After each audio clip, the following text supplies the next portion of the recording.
setja saman stélið. Efnið í það allt úr balsa og það fallega leysiskorið. Hérna sjáum við efnið í stélið. Allt úr fallega leysiskornum balsa. Ágætlega þykkum. Og nú liggur fyrir að losa þetta úr og líma það saman eftir kúnstarinnar reglum.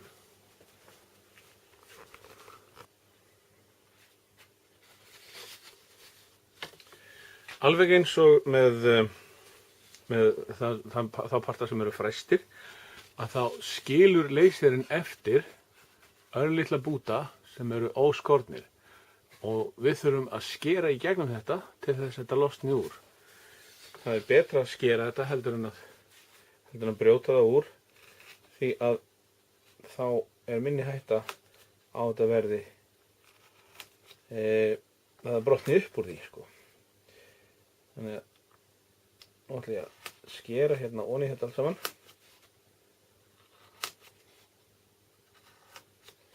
Og þegar búið að skera þetta svona, þá bara dettur þetta úr.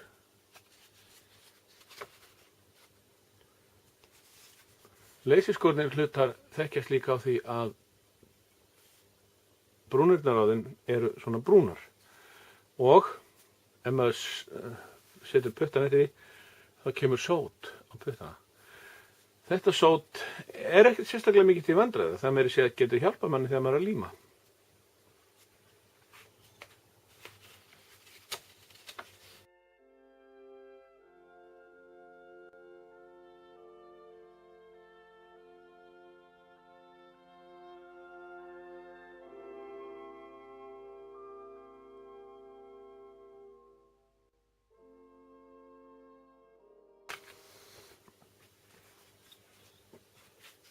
Þegar við erum búin að skera þetta beint úr, þá ágætt að pússa aðeins yfir. Maður sér hvar maður hefur skorið og rennir pússuköpi aðeins á það og færa til þess að vera slétt.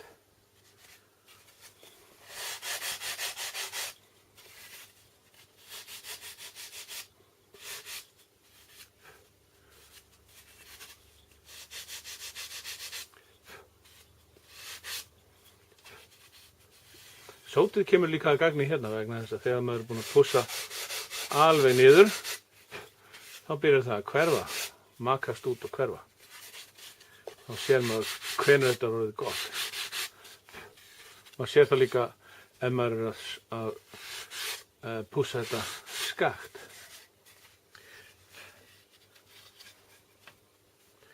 Nú ætla ég að halda áfram að skera þetta úr og við komum aftur þegar það er búið. Til þess að líma saman stélhlutana, þá ágætt að nota svona þykkt sekúndulím og við þurfum að hafa glært límband. Ég finnst það langbest. Ef maður notar svona glært límband þá verður ekkert af límbandinu eftir þegar maður tekur það af aftur. Svo er gott að hafa góðan og sléttan pússikubb. Við þurfum að hafa nokkra títuprjóna og ég er með eintak af þeim hér. Það má nota bara þess vegna venjulega títuprjóna eins og fengnir í Vogue. Og síðan þurfum við að hafa smávið svona tissue og kvata fyrir límið. Og nú ætla ég að sýna hvernig ég fer að þessu. Maður byrjar, það er best að taka þetta frá. Þetta er hæðastýrið. Ég ætla ekki að líma það fast. Og hérna er hliðastýrið og ég ætla ekki að líma það fast heldur. Það sem ég byrjaði að gera er að pinna niður það sem á að límast. Bara svona lauslega.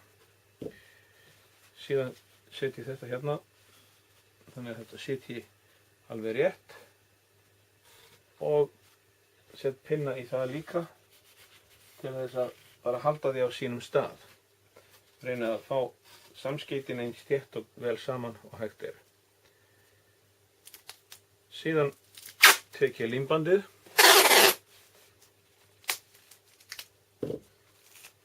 og setja yfir samskeytin.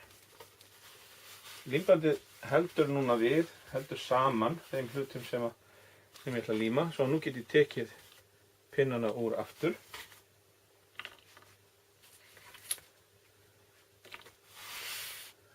Svona. Og ef ég velti þessu við, þá get ég núna opnað þetta eins og bók. Þá kemur límið og ég set bara vel af því hérna alls staðar þar sem á að líma. Nú er einmitt gott að hafa sótið því að það virkar til þess að líma betur þegar maður notar hann á sekúndulím. Það hjálpar sekúndulíminu.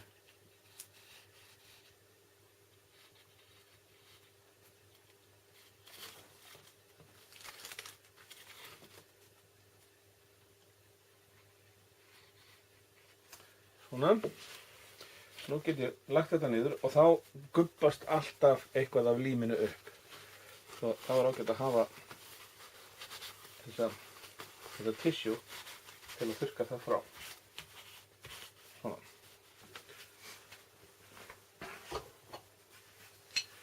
Nú er ágætt ráð að fergja þetta pínlítið.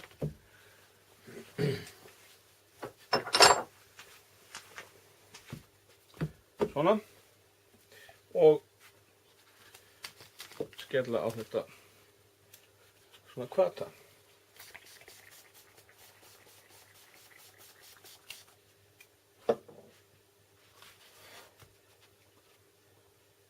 Nú ætti þetta að vera nokkuð fast og vonandi situr þetta rétt og þá skellir maður pússikörnum á það strax.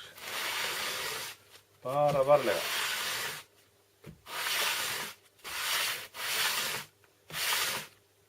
Og geta fá samskeytin rétt og fín leið og maður límur þetta.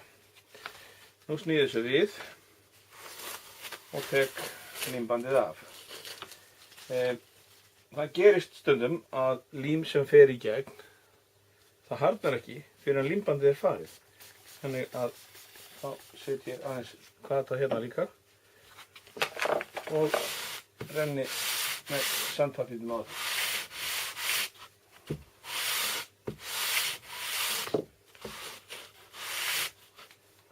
Svona. Þá er stelið komið. Svo seinna meir og koma lamir hér á. Þannig að nú ætla ég að halda áfram og líma stélkampinn. Það er ekki alveg stór, en það eru 2 samskeyti á honum.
Og þá er stélkamburinn kominn.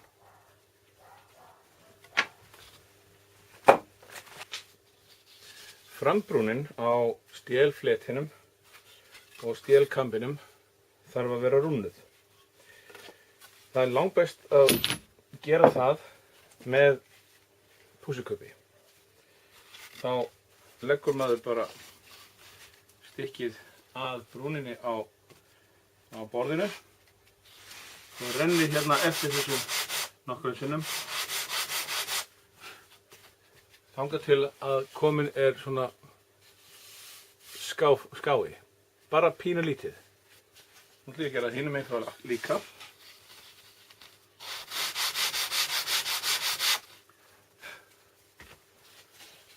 Þá er ég komið með skáa báðum megin frá. Sér. Nú get ég rúnnað þetta og ég þarf ekki annað en að taka bara venjulegan lausan sandpapír, leggja hann hérna á og draga hann eftir nokkrum sinnum til þess að gera þetta rúnnað. Það þarf engar tilfæringar eða neitt. Bara taka tvisvar ská, sikkur megin og renna síðan lausum sandpapír eftir. Og þá fær maður fallega rúnnaðan. Þetta er þetta líka að gera hér. Og síðan þarf að gera þetta hér á þennan part.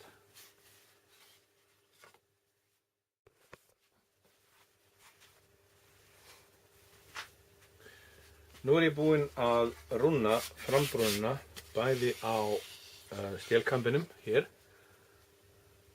og á stélfletinum hérna.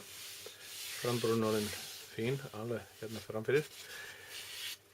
Það sem núna þarf að gera er að taka stýrin og hérna er hliðarstýrið og það þarf að gera skáflöt hérna sikkur megin á þetta til þess að þegar maður setur lamirnar í að þá hafi þetta pláss til þess að beygja.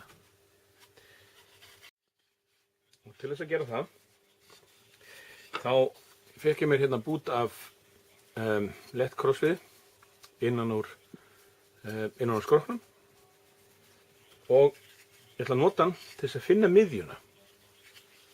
Þá legg ég þetta bara svona niður, set þetta við hliðina á.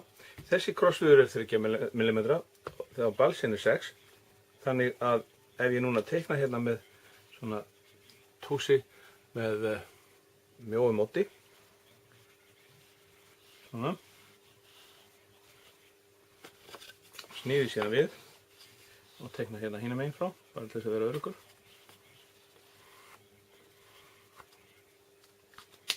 Svona. Þá er ég núna komin með miðjuna hérna. Nú get ég bara nota puttatæknina til þess að renna túsinu hérna alla leið.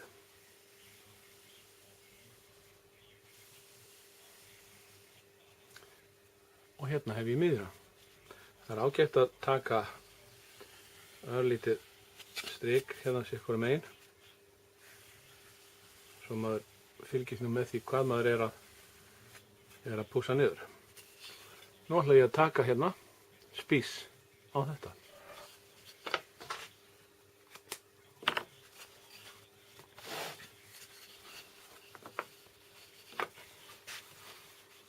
Og þá nota ég auðvitað bara góðan pússukubb og grófan sandpapír. Og þetta ætti að ganga mjög hratt.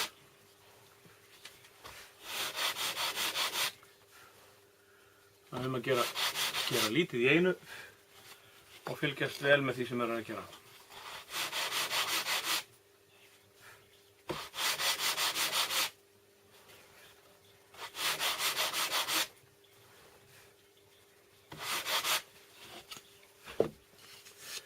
Það hjálpar líka að sótið er hérna á og maður sér, ég sé til dæmis núna að það er örlítil svört rönd sem ég á eftir að taka, þannig aðeins meira.